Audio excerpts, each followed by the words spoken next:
You don't have two shirts? She asked innocently. He gave her half a smile of amusement. Yes, ma'am, I do, but the other is my Sunday shirt. He winked as he said that last, and the warmth, which hadn't eased one bit with his approach and her still shirtless, flared again. Sunday shirt? Why, I don't believe you've ever been to church a day in your life, Mr. Hannity, she replied, frantically trying to get her body back under her control. He chuckled as he lifted the saddlebags easily off the mare's back and set them beside a nearby tree. An old friend of mine used to call it a Sunday shirt. Just means it's the shirt I have for special occasions. Why did he call it a Sunday shirt, then? She asked, unable to keep her gaze from slipping down the length of his flawlessly sculpted chest and taut stomach every time he looked away to what he was working on. Jack lowered the saddle to the ground and came back up for the saddle blanket. He was a preacher, or became one shortly after we parted ways. He kept telling me he hoped to see me on Sunday in that shirt. Did he, ever? She asked, watching as he pulled a brush and an apple from the saddlebag. He chuckled again. Stop that, she chided herself as that buzzing thrill ran through her body again. Her cheeks felt hot. Can't say that he did. God and I have a different kind of relationship, darling. He thought God could be found in churches and that book of his. I never did find much sign of God in places like that. Where have you found signs, then? She asked, genuinely curious.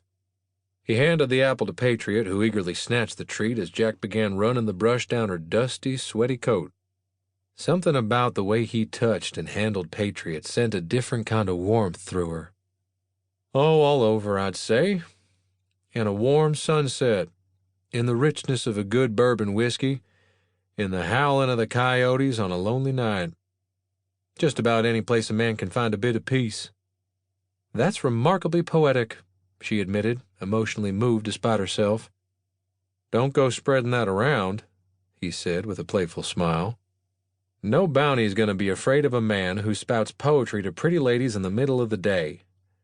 Her almost cooled cheeks flushed again. Pretty ladies? She asked, before she could stop herself.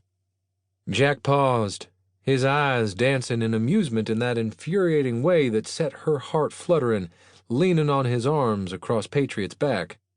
Now don't go getting a big head, darling. You're not the prettiest I've ever seen. How do you manage to ruin every compliment? She asked in mild annoyance. He grinned. Can't have you thinking we're friends now, he pointed out. After all, I am the one taking you back to dear old Pa without your consent. Now you've really ruined it, she said with a scowl. He shrugged and went back to brushing. Sorry, darling.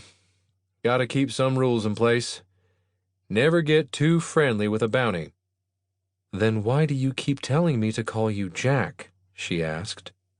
Because every time you call me Mr. Hannity, I keep looking around for my pa, though he's been dead more years than I care to recall.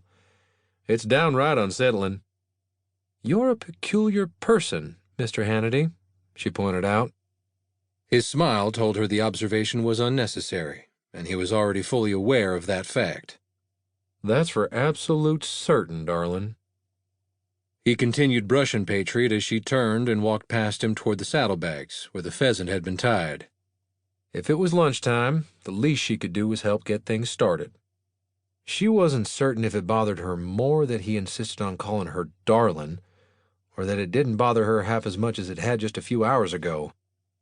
Evie was several steps past him when she turned and glanced back at him, hoping for another look at those powerful shoulders. But instead, she found him looking at her, specifically at the back of her breeches.